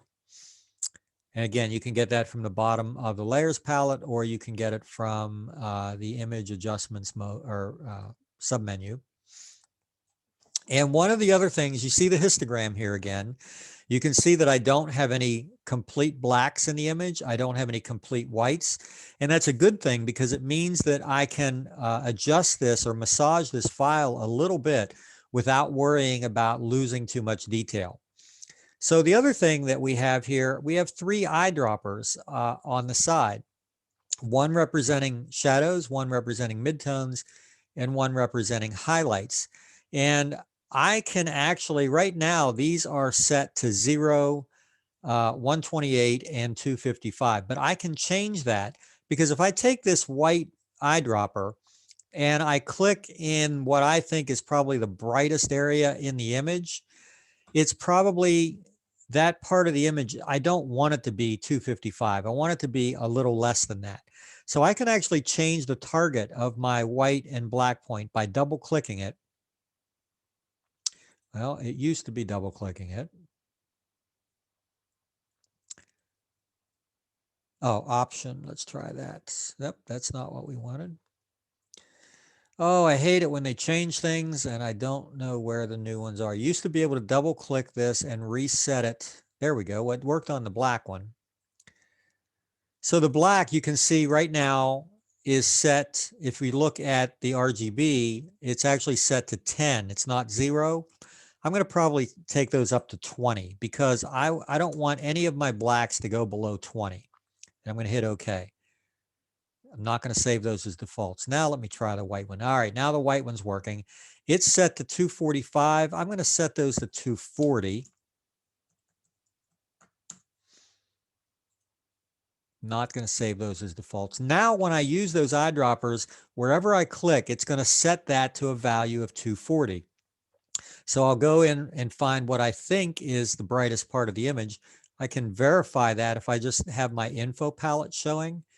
And as I move my cursor around, you can see the RGB numbers are changing.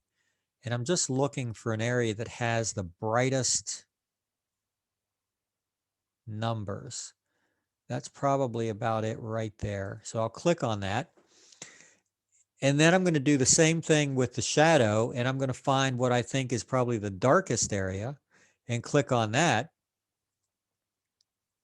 And then let's see what happens if I do the neutrals. I'll find this piece of concrete back here, which is pretty neutral.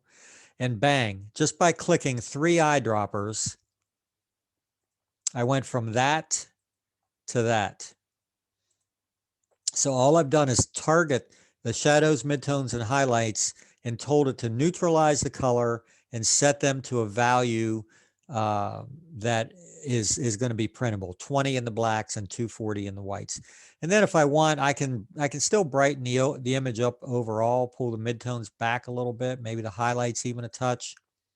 Again, I don't have all the control that I would normally have in a raw file because this was from a scan, but that's a huge sight better than the original was. This wedding was actually shot at an old Spanish mission in the San Fernando Valley. Gorgeous location, beautiful lighting, beautiful backgrounds. That was probably as much stress as there was, because there was a lot of stress to fly 4 people and 7 cases of equipment to do a wedding in Los Angeles. But on the other end, it was probably the most fun I ever had. We spent 3 days scouting additional locations. And then we had brunch the day after the wedding on the beach at Malibu. and then spend 3 days. We drove down the coast, went to San Diego and spent 3 days in San Diego. Probably the most fun I've ever had doing a wedding in just beautiful locations, but lots and lots of stress. All right, so let me close that. All right, so basically we've looked at a number of different things today, all of which are somewhat related. Adjusting color, converting to black and white, changing specific areas of color. All of those things relate to color in black and white, but we're going to focus a little bit, we're going to target this a little bit more for your assignment for next week. So what I'd like you to do is to create at least one image. More is, sometimes better, but at least one that you shoot, obviously the original in color, and then convert it to black and white. Now, if you don't have access to Photoshop, of course, you could always either go to the computer lab on campus and get in and do that. You can download, if you don't have it, if you haven't done this before, you can download Photoshop from Adobe and it'll work unrestricted for, I think, 10 days. That's your best bet. But if you have any other software that you think might do the trick, the goal here is to convert that image to black and white, but to do it in a way where you have some control and you don't lose detail, where you have a little bit of control over the colors that are in the image. And I'm going to show you a few images done in black and white, both really good ones and one that's not so good. Let's get back to Bridge here. All right, so as far as I'm calling this a bad black and white because, did we share that? Yeah, you're seeing this, right? Okay, so I'm calling this a bad black and white primarily because of the upper part of this this chair that is completely devoid of detail, the top of her hand, the side of the chair. There's just a couple of the phone even over here. There's a number of spots here that are completely blown out. And even though we do have some detail in most of the blacks, like in her dress, that for me is a bit of a problem. So let's look at a few that are done really well. Most of these are done by friends of mine. There's a few of these done by a couple in Quebec who are just incredible portrait artists. I apologize that some of them are smaller, it might be harder to see. But as you look through these, you're going to notice that we don't have blocked up shadows and blacks that are completely black, nor do we have whites that are completely off the scale, except for in this one, this border. So if we looked at the histogram of this, we'd probably see something. Let me open it in Photoshop and we'll see what the histogram looks like. But I'm betting you that we will see something up that way. Let me get into luminosity.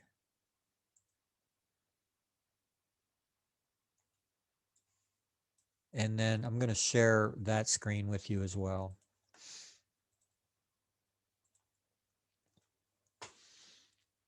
All right, so I'll put the histogram directly over the image, and you can see that there is right along the edge of the brightest whites, there are a lot of pixels in this image, just, that spike up there, and that is the border. The black ones are more than likely the black edge of the border. There might be a little bit in her hair, but not very much. So being able to see this histogram and not the image, you might say, oh, we got a problem. We have some spiking going on at the very extreme bright edge. But when you look at the image, you realize that it's not a problem at all. All right, let's get back to Bridge.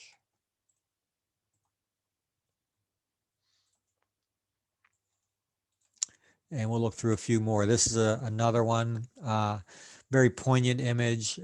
This has a little bit of a tone to it, and it's intentionally a little bit on the darker side to give it a little more mood, but just gorgeous tones in that. Same thing here.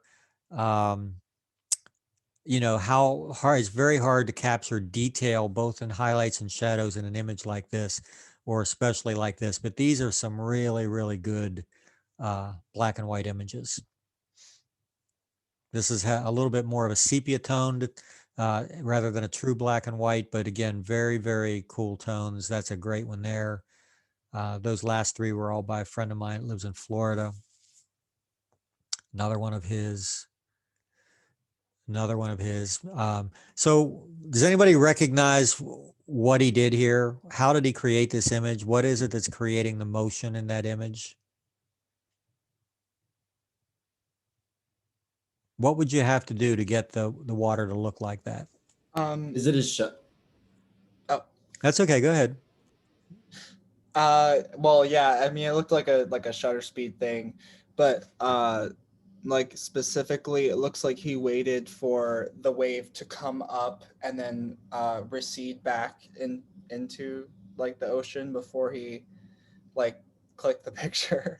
Yeah, you actually got both of them. And Max, I think you had the same idea. It's all shutter speed. This is probably about a 10-second exposure. And again, you can't do a 10-second exposure in the middle of the day unless you have like neutral density filters on your lens, which block a lot of the light. So I know he doesn't go there and shoot in the middle of the day. This is probably at dawn, which is when he normally shoots. So you can get by with a 10-second exposure because it's almost dark when he's doing these. But look at the detail up underneath those rafters. Part of this is processing. He is filtering this to some extent. But the detail up underneath that pier, which is normally black in most images. But yeah, the overall look of it is a very long shutter speed. And you're right, timing it so that the water is receding rather than coming in. And that's what creates the effect around the pylons. This is a great black and white. That black background just sets those flowers off perfectly, but you can see so much detail in that flower. Let's just get a, yeah, you can even magnified, you can see so much there. Really cool. Another sepia toned image. A lot of character in this, a lot of texture in this. And even though the tones have been kept a little darker, it definitely is in keeping with the mood. So don't think that you necessarily have to have, you have to use that whole histogram. An image like this wouldn't. An image like this would not show anything probably from 2/3 of the way up to the right edge, because everything in it is dark toned. But if you look closely, there's even detail in his sweater. And then that one finally is, again, even though there's a lot of highlight here, I see detail in all of those bricks. It hasn't been blown out or lost. So those are some examples, both good and bad, of black and white. And so, like I said, your assignment's going to be to take an image, convert it to black and white, and maintain as much detail as you possibly can. I'd like you to submit both your original color image and the black and white. They can both be the JPEG versions, or you can submit your raw file if you want, whatever you're able to do. But I just want to see how, be careful of your original exposure. Your original exposure needs to be correct and very accurate in order for you to maintain some detail throughout. But just play. If you do have access to Photoshop, play with that black and white adjustment layer and see what the differences are and how the different colors in your image are going to react to that, and what you want to be lighter and what you want to be darker. So that's pretty much it for this week, I think. Let me stop sharing that. Does anybody have any questions or burning concerns or considerations? Or even slight concerns or considerations? Does anybody, no, just whatever. I could ask questions all day and you're all going to go, nope, nope, nope, nope. All right, so I will post this assignment hopefully this evening. And in a couple of days when the video is ready, I'll post that as well. And if you have any questions, let me know. Otherwise, we'll see you. Now, we're going to be virtual again next week. But next week we will talk about when and if we're going to meet face-to-face. I'm going to try to get one or two classes in that we'll do face-to-face, but we'll talk about that next week. Sound good? All right, guys. See you then.